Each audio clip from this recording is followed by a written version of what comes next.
Ladies and gentlemen, welcome back to the Nashville Tour Stop podcast, episode number 109, featuring the one, the only, the eminent 4'11" woman in the house. Welcome, Kayla Woodson, to the podcast.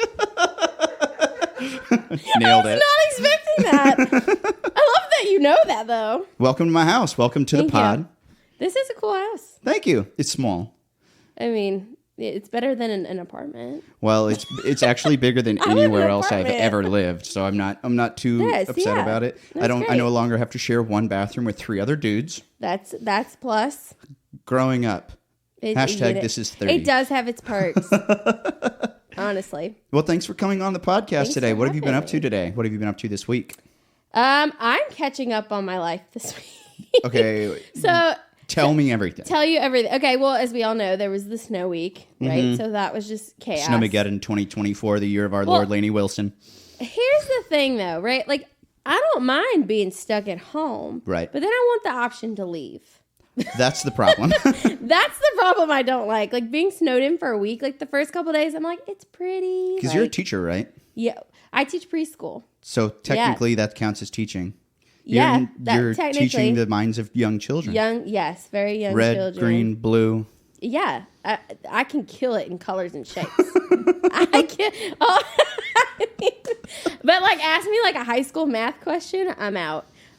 Same. Yeah, I'm out. But I was bad at high school math in high school math. Same. It was just a slow crawl from bad to worse. Yeah, I was more of like the English kid. Like, I could write all day, every day. But besides math, my brother was good at math. So I'd be like, hey. You're like, help me out. Can you help me with long division? I'm just like catching up this week. So between that and then I was in Mexico all last week. Okay, why were you in Mexico? So I had some good friends that got married. So amazing. I know, right? Like, what a perfect time. Like, yeah, that couldn't have been planned any better. Go straight from snowy hell Nashville to summer paradise Mexico. And then I came back to just cold hell Nashville. Which I'm glad to be back, but I'm just like, I feel like I need to catch up. Right. So it was like 2 weeks of my life that were just not on a normal schedule, if that makes sense. What did you do during the shutdown? Like the snowstorm, did you just watch TV and eat junk food? That's what I did. I tried not to eat junk food. I did eat a little, I will say that. And how can you not, like, when you're snowed in? Okay, let's do a roster of everything I ate. I ate 3 pizzas. Everything was frozen. 3 pizzas, 2 pints of Ben & Jerry's. Honestly, that sounds amazing. 2 full cartons of Chunky Chips Ahoy.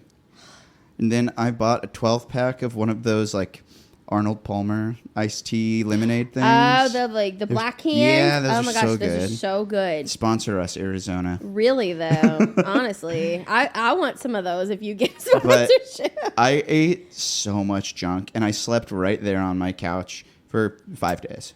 That's like, I did like rewatch things. Like I did like the whole Hunger Games series. Nice. I did Lord of the Rings. So like I did stuff like that, but I tried to be somewhat productive. Like I tried to get some work done that I had just like been not putting off, but like things that just needed to be done. Lesson planning and kind of stuff? No, just more like music stuff. Like gotcha. I have things that I needed to like plan out for like my new song and when normally you would justify be like, oh, I don't have time, and yeah, I'll do it tomorrow. And then you finally did have time. It was like during the COVID shutdown when everyone's like, oh, I don't have the time to like learn a new language. And now the government and the world is like, here's 6 months. Yeah. Good luck. Honestly, it kind of felt like I told someone that the other day. Like I felt like I was like starting COVID all over again. Really? Yeah. I mean, thank God it was only for a week. Right. But I was like, oh my gosh. Like. So what year did you move to Nashville? 2012. 12. You've been here for 12 years? Oh, gee. No. Damn. Yeah. So I moved here for Belmont, right? Yes. I went to Belmont, and then I graduated in 2016 and stayed. So we're the same age. Yeah.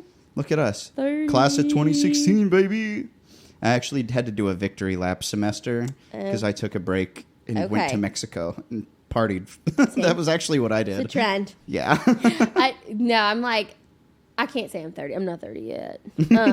On the down low, on 30. The video podcast. On the video where they see me doing this. Yeah. No, it's been fun. I feel like Nashville's grown so much. Like, I mean, it's still growing now, but when I see half the stuff, especially downtown, like 12 South used to be the ghetto. Oh my gosh. You didn't go there. East Nashville? No one went to East Nashville. Like, no. Pop, pop. Is it fireworks or is it gunshots? Like, I used to, like, make myself go to the pharmacy because I love the pharmacy so much. It's so but good. I was terrified to go there. Mm-hmm. I mean, that's awful. And now it's like... It's like the trendiest place you can go. Most of my friends live in East Nashville. Top 10 places to visit while you're visiting Nashville. The pharmacy. I love the pharmacy. 5 points. But like even like the Music City Center was pretty much just getting finished when I moved here. That's crazy to me because it just seems like ubiquitous with living in Nashville now, as does like the crazy skyline we have. But I mean, when I moved here, even the 505 tower, I call it a vape pen, just that square black tower downtown. I know exactly that wasn't what there. you're talking about. No, a lot of buildings were not there. It's crazy. Insane. Like even just like the whole bachelorette party, like that was never when I moved here. That was never a thing. Like it just all of a sudden in the last like 5 years, it's like, oh, everybody wants to come here. Let's put up a sign and say we're closed. We're closed at capacity. We're closed. Don't ask. I mean, it's fun. I actually like it because like when people do have like bachelorette parties here, and I'm like, okay, cool. Like I'm staying in my apartment. Come hang with me because no one's going and having their bachelorette party in Columbia, Missouri. No, where I grew up. Because no one dreams of growing up and moving to Columbia, Missouri. Well, I feel like either way, I'm good. Like I'm from close to New Orleans, so like I feel like either way, I'm set. You're from a place that sounds like Fraggle Rock. What's Wagaman? I was like, what?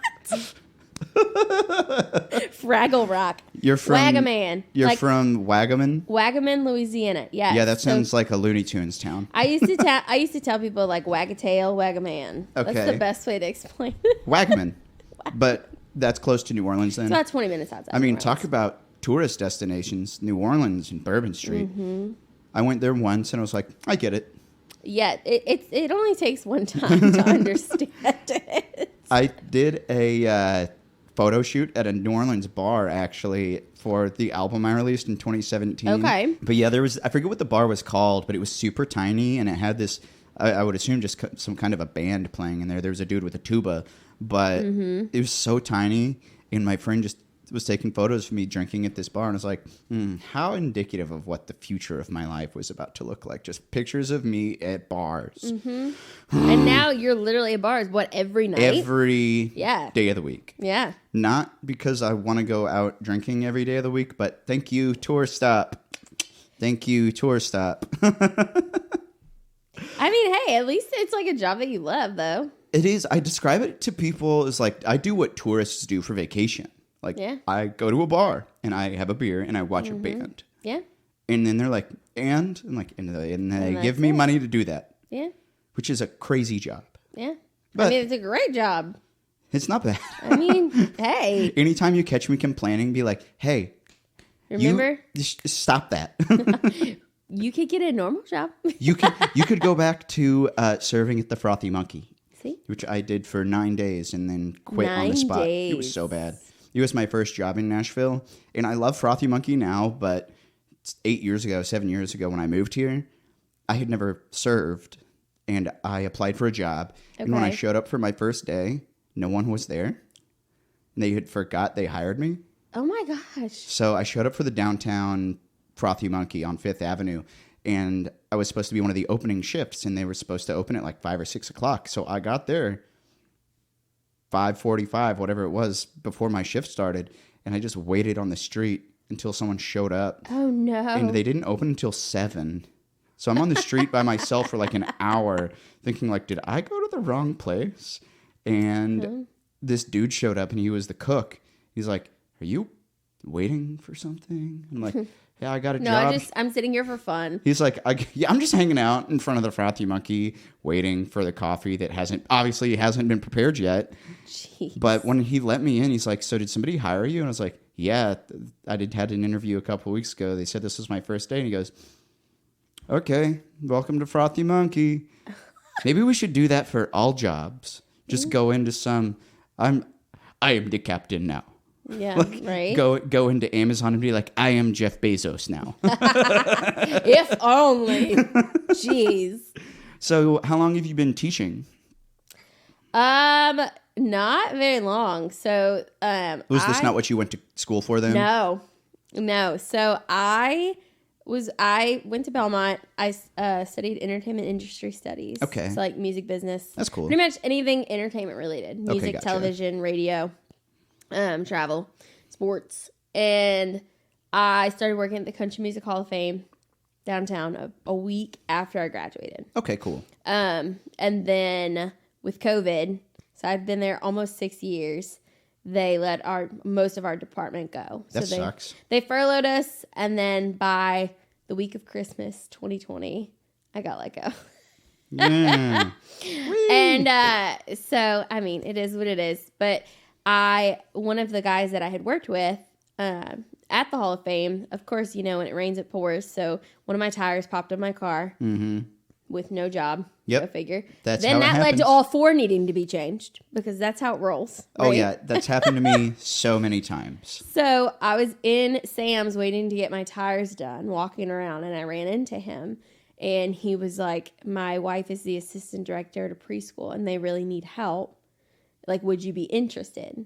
And I was like, sure. Like, at the time, I was truly like, it's a job. Like, I've always loved kids. I've babysat. Like, right. I need to pay rent on time. I need a job. And so by February, I had started working there, and I was what we call it floating. So basically, I sit there, I cut things out for teachers, I bring kids to the bathroom, all the little mundane things. That kids can't do themselves. Yeah. And like then, go to the bathroom. Like the teachers need help with something. Right. Like they need something laminated or whatever. And then from there, 2022, I started being like their full-time like substitute. That's cool. And then from there, you got the teaching job. Yeah. So it kind of like Is it you with another teacher or is it you by yourself? It's me with another teacher. Cool. Yeah. Managing, how many children are in the class? 12. That's a lot of 12 3-year-olds. My nephew is 3 or 4 now, but yeah, they're crazy. They're fun though. They're fun. I mean, some of the things loud. that come out of their mouth, I'm like, you're like, where do those thoughts come from? And they're so observant. Like you don't even have to be talking to them, and you're talking about something else to somebody, and they will pick it up. They know exactly. I always tell my friends, I'm like, when you have kids, remember that your children tell their preschool teachers everything. There was a lady with daddy sitting on his lap, and it wasn't mommy. They would. What? I mean, I hope I've never gotten that one. I have not gotten that one, and I don't think I will. But yeah, they will. They'll tell you exactly what's up. I forget who I was talking with, kind of like that. But kids are unfiltered because 100%. They don't even think I'm saying this to be bad or I'm saying this to insult you. But they're just like, you're tall and you have wide hips, and you're like. Yeah. That's honestly one of the main reasons I mean, I do love my job, but that's one of the main reasons I love my job is because being with kids all day, yes, like it is a little exhausting sometimes, but like kids are so unfiltered and so genuine that it's kind of a nice break from having to deal with adults. No kidding, because adults will lie to you. 3-year-olds haven't discovered lying quite yet. But they're like, they tell you how they feel. And fall down on the ground. I'm going to cry for a minute, and then I'm going to be over it. But they're so they'll tell you exactly how they feel, and they don't. How do you feel today? Well, and you're like, oh, let's buckle up. Yeah. Here we go. And the things that they say, they don't even have to think about it. They're just like being themselves. Stream of consciousness. Yes. It's adults nice. need more of that. Really though. Kayla. Yes. How do you feel today? Right now, that'd be right great now if you. I'm not sure. That'd be great for you to like focus in on the camera and be like, I hate this. I don't hate this. I love this. I just, it depends on what the questions are. Nailed it. Nailed it. So you're from Louisiana, but Yes. you moved here in 2012 for school. Yes. What was the process of getting out of the South into I call this like the belt buckle. The Nashville is like the South? the very top of the South. What were the differences between growing up in the Deep South versus the Cracker Barrel South? The Cracker Barrels. So like for me, I guess one of my biggest things was New Orleans is a city, obviously, but it's very unique. And so, like, for me, I have never experienced living in a city. A city. Nashville, like a city. So that was a really big culture shock for me when I first moved here. And it's crazy because, like I said, now it's even bigger of a city than it was. But, like, for me, I remember, like, telling my mom, like, this is weird. Like, I don't know what to do in a city like this. Had you always wanted to move here? Yeah.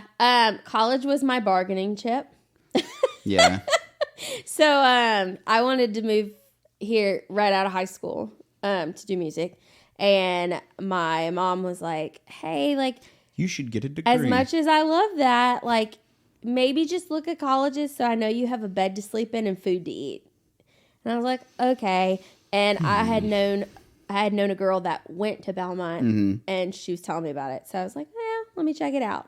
So my junior year of high school for Mardi Gras, the week of Mardi Gras, because we get off the whole week for Mardi Really? Gras. Yeah. That's cool. Yeah. So that week we came up here and I like toured Belmont, and I went home and I'm like, I'm doing Belmont. That's fun. And the high school counselor thought I was nuts because I like literally I had one option. Belmont. Because like they have like the college counselor. Yeah. And so I went in and I was like, this is my option. She was like, you don't want a backup? Like, what if you have to come home for some reason? And I was like, there's no backup. No plan B. There's no backup. Like, this is going to work. I mean, I knew I had like the grades and like, yeah, I wasn't worried about that. And I was were like, smart. I was. I wasn't. Fast forward, I'm not sure how we're doing. But yeah, no, I wasn't worried about it. But like, it was funny because she made me feel crazy because she was like, you don't have like a backup plan? And I was like, nope. Like, this is it. See, I wish I had that kind of decisive attitude when I was 18 because I transferred colleges 3 times. Oh, wow. I did my freshman year outside of Kansas City. I did my sophomore year at a community college back home. And then I did my 3rd year, I did half of it at a state university in my hometown. And that was when I took time off. And my dad was like, oh, Aaron's going to drop out. There's no way he's going back to college. Because I had all of a sudden gotten a taste of what it was like to work full time and make real money. And my dad was full set. I'm like, you're probably not going to go back, are you? I was like, no, I am. I want to finish college. Yeah. I want to do this. He goes, no. And lo and behold, I did take my 1 semester off when I started back in the summer and did a summer and fall semester. And I graduated in 16 December. Okay. So I finally got out, but I was so bad at college. I transferred 3 times and changed majors 4 times. Wow. Yeah. So I was one of those kids. I did change my major. So. I wasn't good at anything. I think you found your calling, though. I tried getting into business school. I applied to business school, but my grades were so bad. They're like, we don't want you to be in our business program. And I was like, well, turns out you don't have to. Turns out you made a business on your own. Oh my gosh, and it's so great now because University of Missouri, yes, I am getting your alumni donation requests. You can get fucked. Oh. Curse words are allowed on this? No, yeah. I'm joking. As I wear my yeehaw motherfucker shirt. I love that. Have you never seen these? No, I haven't seen the shirt. I mean, I hear you say it every time I play. But yes. Yeah, years ago. So this idea started from Belcourt Taps back when Alex was running sound there back in 2020. Okay. And we had a guy named Dylan Underhill who was a drummer who came every week. Oh. And he was very, how shall we say? Oh, gosh. Hell yeah, brother flavored. Okay. So it was so often. So did Hell Yeah Brother turn into that? It was every time. No, he started at the end of the round. I'd say Nashville Tour Stop, and he'd go, Hell yeah, brother. Oh, you remember that? Because wait, that's worse. Me and Alex had written a song about it called Hell Yeah, Brother because of that guy. That's funny. That's funny. And he started being like, hey, you should get T-shirts. And I had T-shirts, like Hell Yeah Brother shirts designed, like ready to print. And then I told him, I was like, oh, I love this. I'm going to get these printed. He goes, well, since I started it, I want a cut of every shirt you sell. And I was immediately like, nope, I'm going to change it. So that was when I started saying, yeehaw, motherfucker. That's a great story. Yeah. I did not know that. And That's this fun. turned into my most popular merchandise. I've sold hundreds of these. I believe it. And now for sale. There you go. No, but we had these for so long, and I've still got a couple of them left in the boxes, but I kind of quit wearing. I sized myself out. Okay. So I've been slowly sizing myself back in. Okay. So it's a little snug right now. I mean, we've all done that. 2020 did me dirty. We've all done that. We've all been there. But yeah, this is my most popular merch, but really? I have to be picky about where I say it now because I work in a lot of more like corporate-y places. Yeah. And the rules for what I can say over the microphone are way more strict than what the performers and the guests can say. Okay. So that's why now every time I'm yeehaw, Yeah, I noticed that. Yeah, so I don't get in trouble because I can't be held responsible for what the audience says. I say, you're not saying it, so whatever. Look at me now, Dad. Yeah, just using that noggin, huh? Nailed it. You must have learned that in preschool. Oh, yeah. So let's talk about growing up. Okay. I want to go all the way back. We're going to go back to Fraggle Rock. Fraggle Rock, Louisiana. I cannot. That's amazing. So you grew up in the deep, deep South. What was your relationship with music as a kid? I mean, I started the first time I ever sang on stage, I was 4 years old. So like I had always, my grandpa had played in a band and...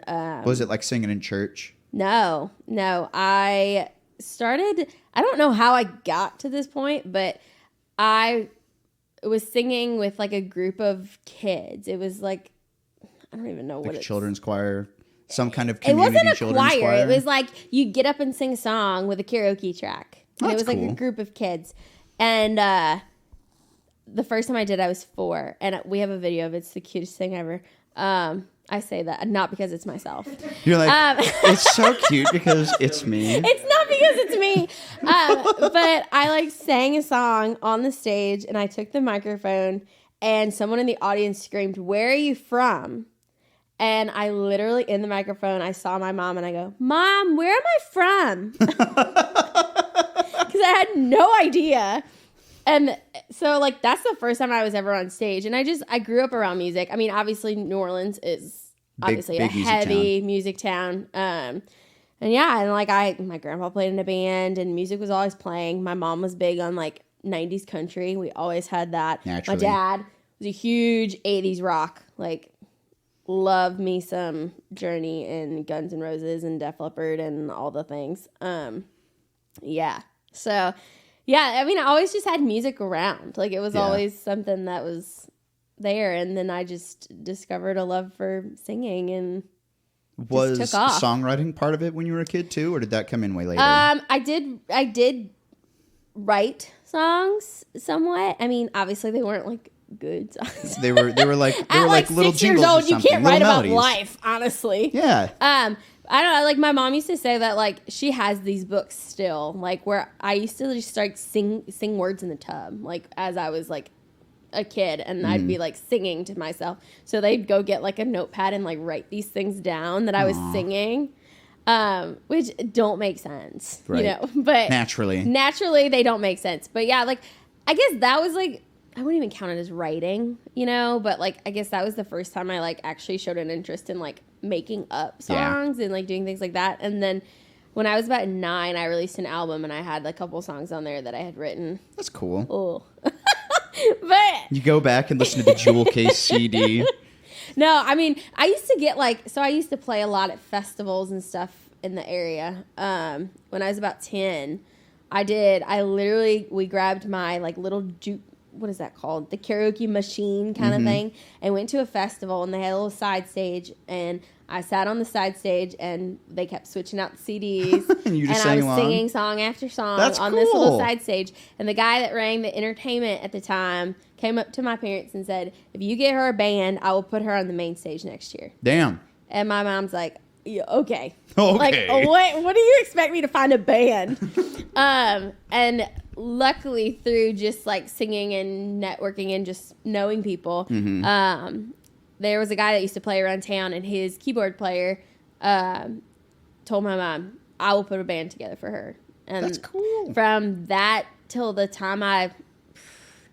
till probably my sophomore year of high school, junior year of high school, I was playing fairs and festivals, weddings. Did you ever play Jazz Fest? Yeah. Good Lord. That's a rite of passage as a New Orleans person. Yeah. So Louisianian? As a Wagamanian? Wagamanian? I don't know. How do you even do that?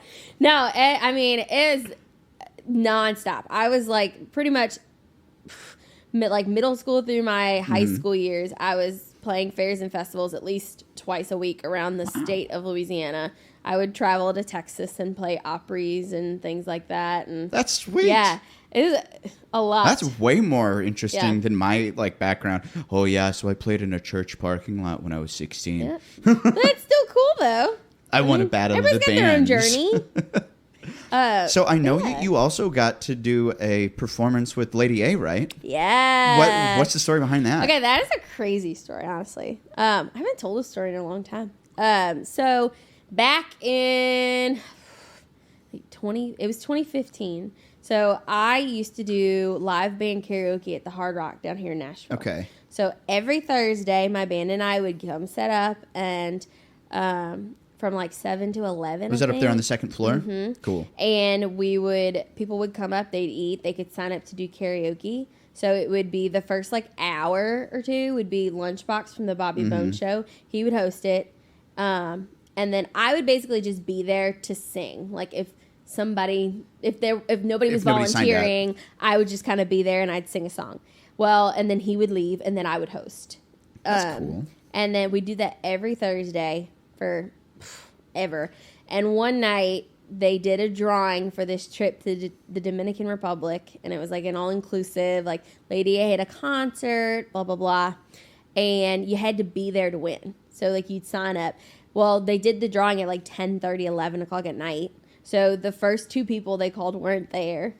And then they pulled my name out. And I was like, awesome. That's dope. Yeah. So then I got the trip, and me and my mom went because I could bring a guest. And then it was like an inclusive. So it had like a karaoke bar and a this and a, all that. It was a Hard Rock resort. Mm-hmm. And we went in one night and we did karaoke. And so I got up and sang. And we were in line the next day to meet Lady A, like before the show. And the people in front of me went up to meet them and turned around and said, "That girl right there, you need to hear her sing." Damn. And I'm like, talk about a shout out. Oh God, oh God, you're like, oh God, you're like, don't look at me. Don't look at me. And I didn't even know these people.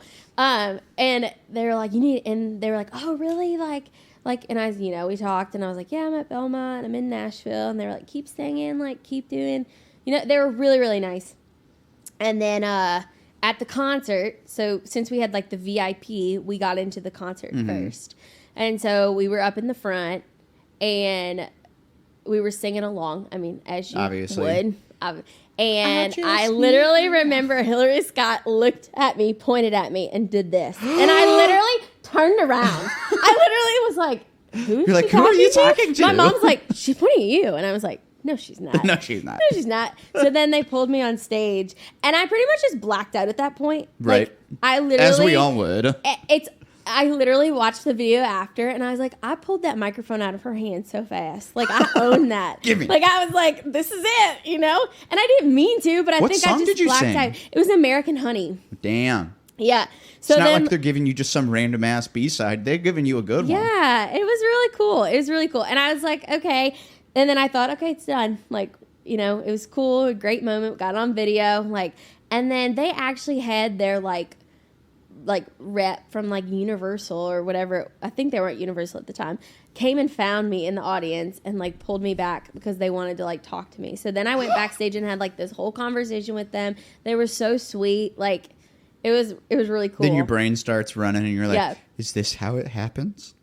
If only. That's not how it works, Aaron. That is not how it works. But yeah, no, it was super cool. Like, it was very unexpected. Like, thank God I knew the words. Could you imagine if I would have gotten up there? Like, I could have been just like... It'd be like watching Elle King do the Dolly Parton tribute. She had no idea. Like she like literally pulled me up there, I guess just hoping that I actually was singing. Mm-hmm. You know what I mean? Just lip singing. You're like, I was a professional karaoke singer, and now I'm going to professionally lip sync too. Well, and it was funny because that's what they told me. I remember like I was back there and they were like, we pull people up all the time. And like that never happens. That's where they actually know the words and they actually are good. Can sing the words and sing them well. And I was like, thank you. I see stuff like that happen at the Foo Fighters concerts because they'll be like, oh yeah, you come play the guitar. Yeah. And every now and then you will get someone who can actually do it. Yeah. And imagine playing to 55,000 people just like that. Like, it was like the most people I've ever played to is like 300. And then all of a sudden you're like, I can't even see how small the people are because they're so far away. Insane. How many were at the Lady A concert? A lot. I mean, was it a festival? It was like in their like big like ballroom auditorium at the resort. So I mean, I'm assuming at least like 5,000 people, if maybe. Right. I mean, off mic, we had Alex Motto ask how many people are in this one here.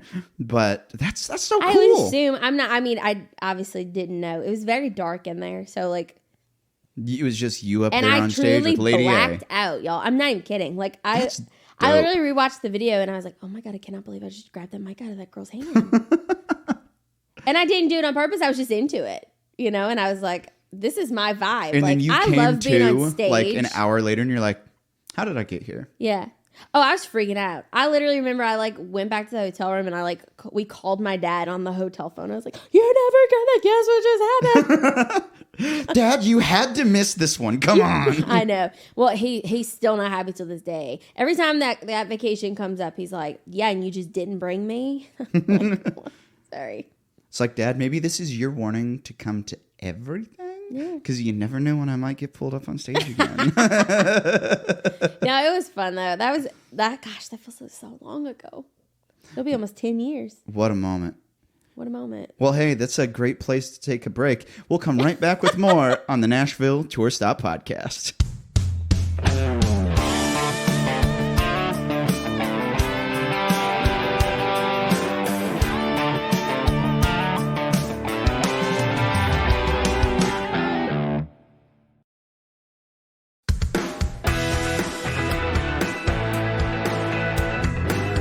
And we're back with the Nashville Tour Stop podcast, episode 109, featuring Miss Kayla Woodson, shortest guest I've ever had on the show. Hey, you know what? I'll take that. At least I'm You memorable. got on heels today, though. I do have heels on. That make me 5 foot. With the heels, are you a flat 5 foot? I don't know. I've never tried to measure it. Are you 4'10"? I'm 4'11". Don't want to miss that one. No, you got to give me something here. So, were you always short? Yes. You're like, I still am. I didn't get smaller. Nope. I didn't get smaller and I didn't get bigger. It just kind of stayed. I feel like I hit a point where it's just like, okay. Do you ever get people asking you questions like, do you have trouble reaching the top shelf? And you're like, obviously. No, but I got no problem reaching the low shelf. So everything's got its, okay, so do either of you know? Everything's got its perks. There's a girl in town named Tori Faith who has dwarfism. Okay. And I think she's like 3'4" or something. Like, she's pretty short. Okay. But she made a joke she's got a great sense of humor about it. She played Friends in Low Places on Broadway because she performs at Tootsie's. Yeah. And every time she sang it, she says, I am your friend in low places. Like, good for her, though. Hey. Might as well make the light of it. I make the same jokes about being deaf. Right. What? Yeah. Yeah. Yeah. I mean, why not? Like, can't change it. Yeah, why not make a joke about it? Enjoy your life. Interesting way to segue back into the podcast. So I do want to talk about your music as much as I would love to just banter the whole time. Yeah. I know you've released quite a bit of music, and you started releasing music when you were not that old. No. When did you put out your first single or your first EP? I put out my first album when I was 9. Damn. I think. Okay, so you've got all of us beat by a decade. I guess, if you want to say it. Now, it wasn't like the quality content we got now, but you know what I mean? It was mostly covers. So, like, it can't even count as, like, it was one of those albums where I did, like, all covers and then, like, 3 originals. Okay. You know what I mean? Like, I had a couple of those probably through, like, high school where it was, like, just, I mean, when I moved to Nashville was the first time I had really focused on, like, writing and releasing my own music. Your music that you really care about. Yeah. Cool. What was the first album called? This is hilarious. It was called Life Isn't Easy. Whoa. What does a 9-year-old know about that? Yeah, that's pretty heavy for a 9-year-old. I know. So, yeah. God, honestly, it was really dark. cute. It's a picture of me with like a little cowboy hat on with a little Yorkie puppy dog. It's so cute. Your life isn't easy. Here's a picture Here's of my a puppy. cute little puppy dog. So let's talk about then the music that you've released since you've been in Nashville. Yeah. You put out a single recently, last year, called The Rain. Mm-hmm. Who did you write that with? Give me the story behind The Rain. So I wrote that with Emma Barge. You know Emma and Sam Blasco. Blam Sasko. Yeah. Great girl. So I went into a write with them, and we just started like talking about dating in Nashville and how like it's rough, awful of an experience it is. Okay, before we get more into The Rain, this brings up a whole tangent that I want to dive into. Let's talk about just one of the worst dates we've each been on, and I want to hear yours first. Okay. Because as you can tell, we are both single. Yeah. So I think mine would have to be a while ago. I went on like a Hinge date. This was like had to be at least 3 or 4 years ago. Okay. And we were there. First of all, like I have no problem with you like drinking. That does not bother me. Like I got a drink, you got a drink. This guy had like at least 6 beers in like an hour. It was 2 drinks per date. Like, it was that's a date. max. It was a second date. And like I was like, okay, whatever. Like it's like one of those where it's not like a red flag yet, but it's like it's kind of like creeping on red. Like we're going orange flag territory, you know what I'm saying? So like, dive her down. So then I was like, okay, whatever. Well, then in the middle of the date, he gets a phone call and basically like he tells me it's his mom, and I'm like, okay. And he's like, oh, my mom never calls me. Like, I'm going to take it. And I was like, okay. He goes outside for 30 minutes. I would have left. Whoa. And sits on the phone to the point where, like, we get the food, and I, like, eat half of it and put the rest of it in a box. Because I'm like, at this point, I'm tapped out. You're like, did he just... I'm tapped out. You're like, did I just get stood up? Oh, no. I was, like, tapped out at that point. I was talking to another guy on the phone. I was, like, texting somebody else while I was waiting for him. Because I was like, you want to meet up? My date sucks. I'm like, I'm over it. So, yeah, then he came back, and I was kind of like, hey, like... Good to hang. What the fuck? Gotta go. Wait, it gets worse. So then... But wait, there's more. So then we're walking to the car. I purposely was like, okay, like it was great to see you, blah, blah, blah. And then he's like, oh, I'll give you your car. And I'm like, no, I'm good. Like, I'm fine. And then... No, thank you. Yeah. And then he was like, I got to my car. He went in for it, right? But, like, I did, like, the side hug, that awkward, like, let me hurry up and shift. So, like, this isn't... And when I pulled back from the hug, homeboy just planted one on me. Like, grabbed your head kind of thing? Just all of a sudden kissed me. You're like, and I was this is my face. And I was like, oh. And, like, I pulled back. Like, it wasn't even enjoyable. That was the problem, right? So, like... Yeah. So then I pull back, and I wasn't dramatic. I just was like, okay, like I'm done with this. And then he kissed me again. Gross. And I was just like, so homeboy got denied 3 times and was still like, or 2 times and was still like, 3rd time's the charm. I guess. I mean, he ended up texting me, and to be fair, I unintentionally ghosted him. Because... You don't have to lie. No, I swear. We unintentionally ghosted him because he texted me like a week later, that like Saturday, and I was in the middle of getting ready for a wedding that I was going to back home. Mm-hmm. And so in the hectic of like, you know, being a girl, get my hair... I'm busy right now. Makeup, blah, blah, blah. genuinely forgot to text him back. Right. Because, like, I don't like the whole ghosting thing. Like, I'd rather somebody be like, hey, I'm not into you. Like, at least let me know. Hey, so you tried kissing me twice, and I tried giving you the signal. I try. I mean, I went for the side hug. The side hug is an obvious signal. Signal. I'm obviously single. That's the best. Make a mark for that. Damn. Oh, the side hug is the single. Oh, God. Jesus Christ. Oh, Lord. Oh, my God. Oh, my God. This is water, I promise. You're like, it's not a water bottle full of vodka. No, yeah. I feel like the side hug is like the obvious like signal. Like, I'm not into it, but I don't think he caught Homeboy didn't get it.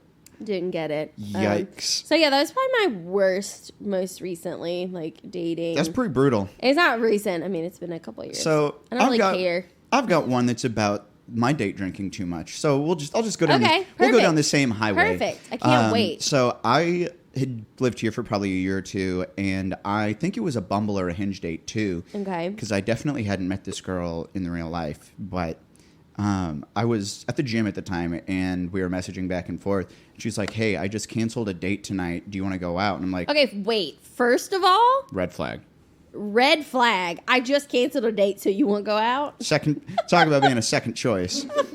She's like, "I just canceled a date. Do you want to go out?" Jesus. And I was so single. Desperate. Thanks. Single, desperate. We've all been there. Those right? are the diplomatic words I'm going to use. But she had asked if I wanted to go out, and I was like, "Yeah, sure." And I said, "Well, how about you tell me where you're going to meet up? I'll just meet you up in an hour." And she gave me the address to the Thompson Lane Applebee's. Oh. Across the street from the Guitar Center. Yeah. And I think I've told this on the podcast before, but who cares? Because I don't remember this girl's name. Probably I don't remember. Good. Probably so we both showed up, and I remember walking into the Applebee's with her, and she goes, "Yeah, so I haven't had a drink in 9 months." And I was like, "Oh, that's okay. We don't have to drink tonight." She goes, "No, I'm drinking tonight." Oh, gosh. Oh, no. Oh, no. So we sat down, and Those Applebee's... $1 margaritas? Applebee's was doing the 2-for-1 drinks. So it was good. 2-for-1 margaritas, or in her case, 2-for-1 Long Islands. Oh, jeez. And she drank 4 Long Islands in under an hour. Did you drag her out of that thing? And how'd she walk? She got so drunk, and like you can tell when somebody's getting drunk because they start slurring their speech, and then they start. She just went from sober to she became that drunk, but she was so hammered. She asked our gay waiter to have a threesome with us. Oh, wow! She's like, you want to come have sex with me and this guy? And he's like, "I'm gay. No, thank you." I'm gay. And she goes, "Well, I need to take a piss." Oh. So she gets up and goes to the bathroom, and I apologize to the waiter. I'm like, "Dude, I'm so sorry." And he goes, "Your girlfriend sucks." And I'm like, "This is our first date." And he just goes, "Ha." And that's honestly amazing. That's a great reaction. I was like, "This is our first date. I've never met this girl before." And he goes, "Bro, that sucks." Okay. And I was like, "Can you please cut her off?" He goes, "You got it." So he took the drink, and I signed the check and everything and waited for her to come back. She goes, "Where the fuck is my drink?" And I'm like, "Oh yeah, they cut you off because you're drunk." She goes, "I'm not fucking drunk." And she started yelling. Oh, she smashed Lord. everything off of the table onto the floor. Okay, yours is better. And then she stood up and stormed out. Oh, wow. Making a scene in the Thompson Lane Applebee's. Meanwhile, I'm there on my first drink. See, yeah, I get trying to apologize to the staff and everything. Like, so I went and sat down at the bar by myself, as I should have originally. Yeah. And I'm drinking my beer, and the bartender's like, "What the fuck was all of that about?" I was like, "Well, that was a bad first date." Oh. And they gave me my second drink, and I was sitting there, and the girl comes back in.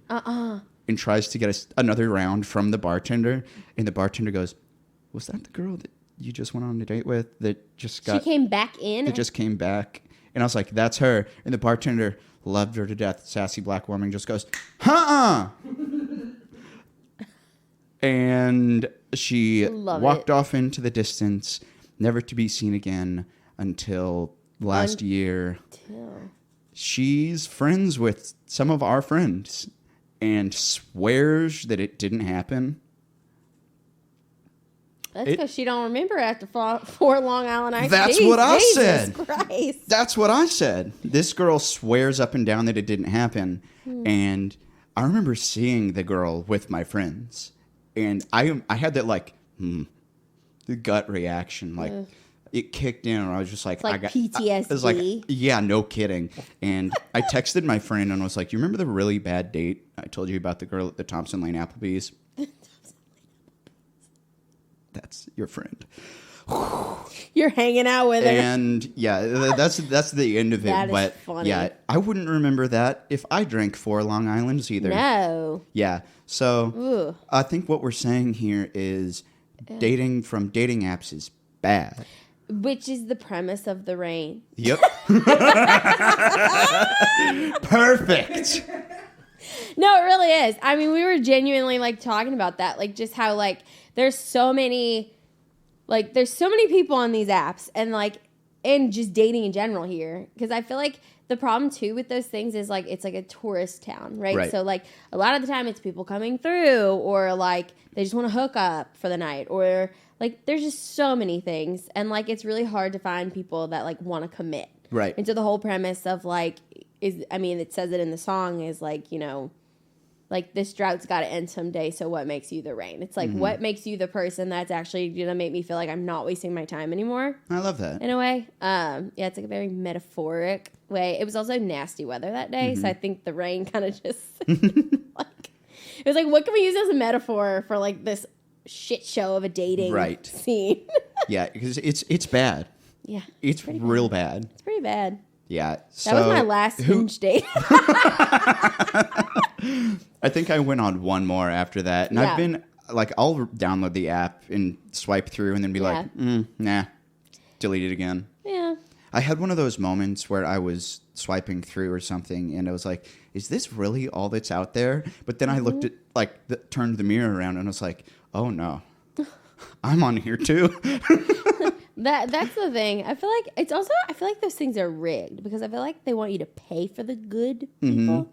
They definitely. I've heard this. They definitely. I haven't done it, but I've heard that if you pay the $15 a month or whatever, that you get better matches. That I would believe it.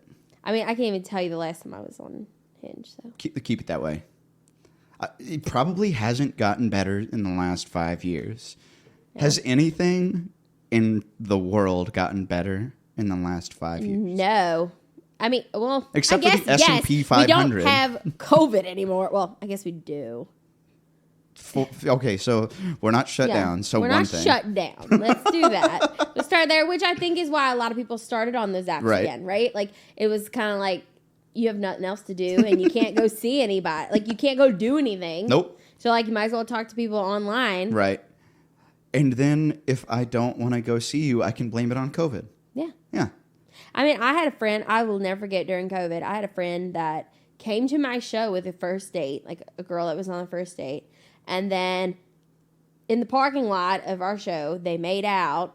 And then I had to cancel my show the next day at the same place because homegirl had COVID and he made out with her. Oh, God. So then he had COVID. Oh, God. So then it was just the whole thing. And I'm like, that are you sucks. serious right now?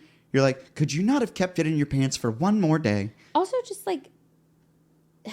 there's no way you didn't know you had COVID the night before. Right. How does that work? That makes no sense. But yeah, anyway. So yeah, I think it's just a weird time. But that was the premise of The Rain, was kind of just 3 girls talking about how awful dating is in this city. Now, it's not all bad. I mean, I have tons of friends that have met on dating apps or have met people out and about here. So it's not all awful. I think it's just awful certain for experiences. It's just awful for us. Yeah, it's not just us. But yeah. So who produced The Rain? Ryan Ladd. Okay. What was the recording process like? So we basically threw the tracks down for the music in a studio. Okay. So I had all the guys come in and play that day, and then I just did like a scratch vocal, and then we did the actual vocal at his house. Cool. In his like studio in his house. Yeah. So what's planned for this year? I know you've got more music coming up this year. Yeah. Tell me about the first release and then any subsequent releases you've got coming up. Yeah, so this is like the first time in my career within the last however years that I've like actually been really like on it. And like I have a bad habit of like releasing a song and then like 2 years go by and I'm like, oh crap, like I really need to put out another song. So like I really this year, I was like, hello, swerved for a Airbnb. second. This year I was like, okay, I want to like make it a point to like release continuously. So I did The Rain October, February 9th. So in like 2 weeks, I have another song, Situationship, coming out. That's a good one. Thank you. Yeah, I'm pumped about it. That's a good one. Did you record and produce everything the same way as The Rain? Yeah. Cool. Yeah, so put the music down.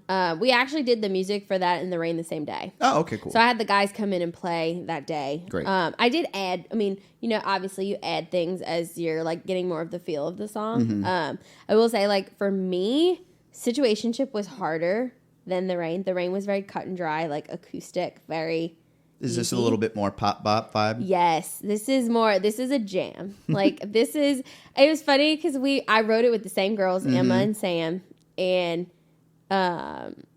funny enough, I was on the phone with one of my best friends. Literally, she was seeing a guy, but like he wouldn't commit. Like there were just things he would do that were like, I can't tell if he wants to be with me or he's just like messing around and like doesn't want to commit. So she was complaining to me my whole drive to this right. And I literally hung up and went in there and we started talking as girls do. I feel like most co-writes start with like a whole like catch up / like It's just gossip like, so section. tell you know me what I what's mean? wrong. Right. So we did that and I was like, you're never going to guess what my friend is dealing with right now. Like what? And so we just started talking about it. And I was like, it's like this weird like situation thing. And we're like, for some reason, situationship came up and they were like, oh, do you know what a situationship is? And I was like, so yeah. And then we wrote it literally based on that. And I actually literally left that right. We did like a work tape, left the right, and I sent it to her. And Wow. I just wrote this song about you. And I was terrified. I'm like, she's probably going to hate me. Like, I literally was like thinking the worst. Like, she's probably like, seriously, Kayla? Like, and I really didn't have any plan to release it. There was no, it was just fun. And she literally texted me back and was like, I'm crying right now. Like, this is so cool. Like, I love it. You took everything. Because I literally was like looking at texts that we had or like thinking about what she had told me. And a lot of those lines in that song are things that she told me. Real life things she said. And so after that, I like showed it. I do this thing with like new songs where I like just like feel it out with like my friend group. Like, I'll be like, listen to this. And I kind of like based on the reaction can kind of tell like, what's gonna like The Rain. One of my really good friends, like I showed it to her in the car and she sobbed, and I was like, I guess this is a good song. I guess this is okay. But like, so I like played out with my friends, and the first time I played Situationship for a couple of my friends, literally they were like, I can see you singing this in an arena. Like, hell yeah. And I was like, sold. Like, all right. That's all you got to tell me, right? Lady A, if you need an opener. Right? If you need an opener, please call. I'll have my own mic this time, so. So what is the release date for Situationship? The 9th, February 9th. All right, we're coming up on it. Actually, it's like 2 weeks. Yeah, that'll be out just a few days after this podcast. I know. Pre-save now. Please do. I keep looking at that camera and nobody's looking at me in that camera. No, it'll be fun. Like, and this is the first time I'm doing like a release party. Like, I'm gonna do the whole shebang. Where is the party, the concert, everything? It's at Whiskey Room Live in Kings Bowling in Franklin. Sweet. Yeah, I'm pumped. So there's like a music venue in the back of the bowling alley. So yeah, we're gonna make it like a whole shindig. That's gonna be so awesome. Pumped. And do you have any more singles planned for the rest of 2024? Yes. Cool. How many more? I don't want to give away all my secrets, Aaron. At least a couple. At least 2 or 3. Cool. For sure. Cool. That are like ready to go, but like in the books, like in the process. Well, Stream the Rain. Please do. Pre-save situationship. Please do. Before we get to the very end, do you have anything you'd like to tell the listeners this week that's just a final thought? No. Last week's... You're like, nah. Last week, Mara Strepa's words were, be kind, don't be a dick. Okay. So like a little phrase? Is that what you're asking? You don't have to. I don't. You don't have to have a final thought. That's okay. I honestly can't think of anything. I just be a good person. That's what I would say. Be a good person. Don't be a dick. Yes. Be a good person. Maybe that can be my new sign off. I'm a big I'm a big karma person. Be a good person. Be a good person. We got enough crappy people out there. Mick Jagger and Keith Richards being the exception to the rule. Yeah. I mean, but they do it in a cool way. Yeah, they do it in a cool way. Well, Kayla, give us your plugs. Tell us where we can find you online. So, website. Obviously, Aaron has looked at it. Some of these things he knew, obviously. But I mean, I always tell people, anything with an HTTPS, I have it. Like Facebook, Instagram, Twitter. I used to have a MySpace, but that's not a thing anymore. Let's bring MySpace back. I'm considering farmersonly.com or Christian Mingle. Cool. We'll see. I'm kidding. See what happens. After that whole talk about dating app, I am not going to be on there. You will not find me. But yeah, no, honestly, anywhere. What's your social media handle? Oh, that's a good question. I'm glad you think of these things. I know you're Kay Woodson Music on Instagram. Kay but Woodson Music for all of them. For all of them? Mm-hmm. Kay Woodson Music. The letter K. Well, Woodson. we'll have that linked in the episode description. Yeah. KaylaWoodson.com. Yes. Guys, thank you so much for listening this week. Kayla, thank you for joining us. Episode 109 featuring country artist Kayla Woodson. We'll be back next week for episode number 110. Please give us a follow at Nashville Tour Stop on your social media platforms. If you'd like to attend a live show, we've got our full live event calendar on our website at NashvilleTourStop.com. Leave us a 5-star review, share with a friend, and until next time, please do remember that all roads lead right back here to the Nashville Tour Stop. Yeehaw, motherfuckers.